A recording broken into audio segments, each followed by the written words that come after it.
There's a growing ache in the modern world, one that doesn't scream but hums quietly in the background of our days.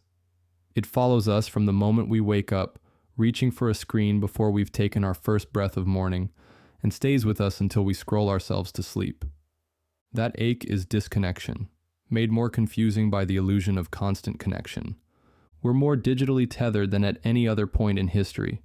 We can talk to anyone, anywhere, at any time. We carry the voices, faces, opinions, and emotions of thousands in our pockets. And yet, in survey after survey, study after study, we're learning something both ironic and alarming. People feel lonelier now than ever before. But why? How is it that we've built the most connected society in human history and ended up with an epidemic of emotional isolation? To understand that, we have to start with a quieter, more subtle extinction, one most people haven't even noticed: the death of silence. In the past, silence was common, normal, necessary. You walked without earbuds, sat without a screen, waited without refreshing. You met boredom head-on, and eventually, it led you somewhere. Curiosity, creativity, contemplation. Now we fill every gap with sound and scroll. Even moments that used to be sacred, showers, walks, meals, rest, are consumed by content. We are rarely just with ourselves. This compulsive need for noise and distraction is not random. It's a learned behavior, an addiction born from avoidance. A 2016 study from the University of California found that the average person switches tasks on their computer every 40 seconds. And smartphones? We touch them an average of 2,617 times per day. These aren't numbers, they're symptoms. We are overstimulated, underconnected, and mentally exhausted. But why is silence so hard to tolerate now? Because in silence there are no filters, no performances, just you, raw, real, uncurated, and that confrontation for many is terrifying.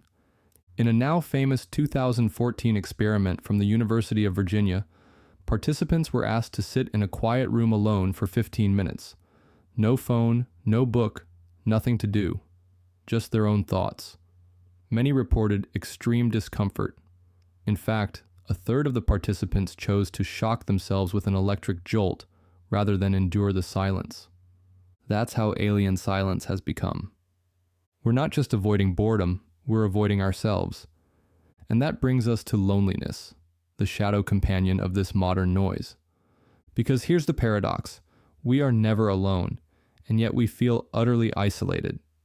How is it possible to feel lonely while being in constant contact with hundreds, sometimes thousands of people? The answer lies in the kind of connection we've built. Social media promised to make us feel closer. And for a while, it did. We could message old friends, share memories, celebrate milestones. But something else crept in: curation, comparison, and performance. We stopped connecting and started broadcasting. We stopped reaching out and started watching. We stopped being and started optimizing. What emerged wasn't presence, it was persona. A 2021 study from Harvard found that the more time people spend on social media, the less socially fulfilled they report feeling, especially when their interactions are passive, scrolling, watching, consuming, rather than active. You can spend 3 hours on Instagram, surrounded by digital noise, and still feel like nobody really knows you. That's not real connection. It's a simulation of connection, an image of belonging without the warmth, a stream of attention without intimacy. And the most dangerous part? This kind of digital pseudo-connection tricks your brain into thinking you're socially satisfied, even while your emotional needs go unmet. Loneliness used to be simple, the absence of people. Now it's more complicated. It's the absence of presence. You can be sitting next to someone and feel unseen. You can be texting all day and feel unheard. You can be liked, followed, praised, and still feel utterly unknown. This is what psychologists now call existential loneliness. Not just a lack of interaction, but a lack of meaningful resonance. A conversation where you're not pretending. A connection that doesn't require a filter. a moment where you don't feel like content. The philosopher Heidegger once wrote that humans are beings toward death, creatures haunted by the knowledge of our impermanence. And so we seek distractions, comforts, routines, to escape the weight of existence. In our time, those distractions have become digital companions. Algorithms whispering, don't think, don't pause, just keep scrolling.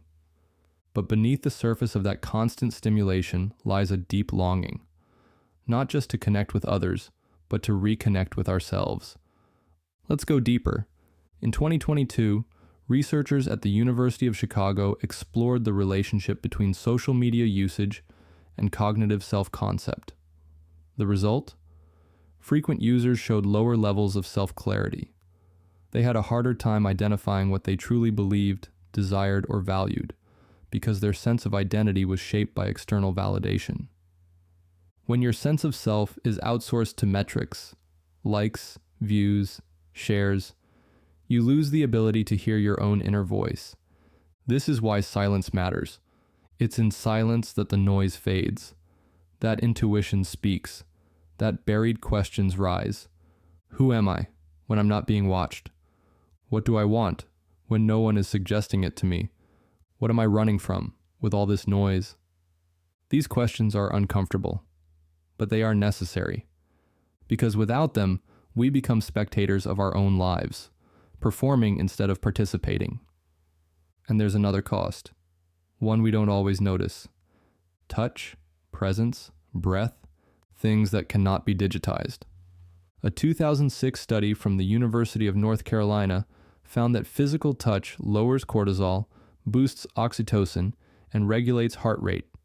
Even brief moments of touch, a hand on the shoulder, a hug, can reduce stress and increase feelings of connection. But in a world where most interactions happen through screens, those micro moments of physical human warmth are disappearing.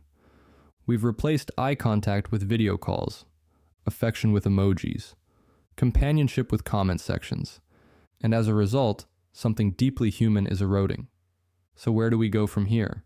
How do we heal a society that confuses performance with connection and distraction with joy? We don't need to abandon technology, but we do need to reclaim our attention, our stillness, and our truth. Start small. Take 10 minutes a day to sit in silence. No phone, no music, just you. Instead of reacting to a post, call someone.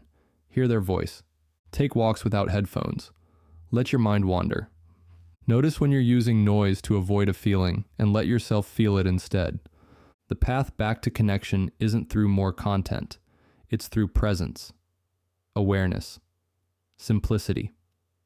In the end, the greatest tragedy of modern life isn't that we're distracted. It's that we've forgotten how to be alone without feeling lonely, how to be together without needing to post it, how to be silent without fearing what we might hear, but we can remember. And maybe, just maybe, the stillness you've been avoiding is exactly where you'll find yourself again. Absolutely. Here's the continuation and final reflection for the expanded narration. And so, in the moments where the noise fades and the feed runs out, what's left? A pause, a breath, a space. That space is sacred, because in it, you are no longer reacting. You are simply being.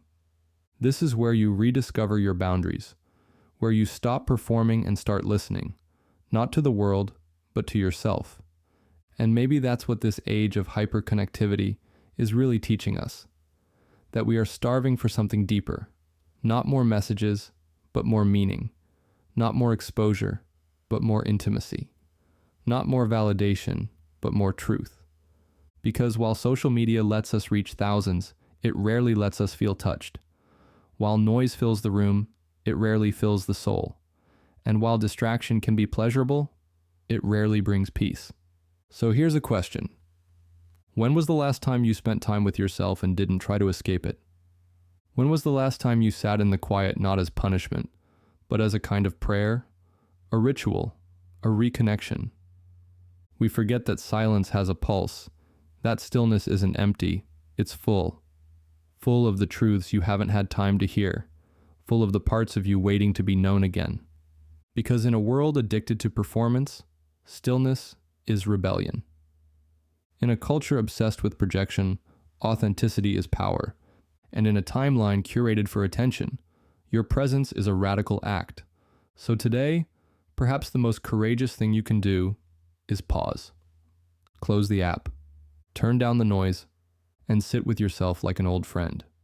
Because at the end of the scroll, after the lights go out and the comments fade, you are still here, breathing, being, waiting to be met. Not by another notification, not by another performance, but by your own presence. And maybe, just maybe, that is where true connection begins again.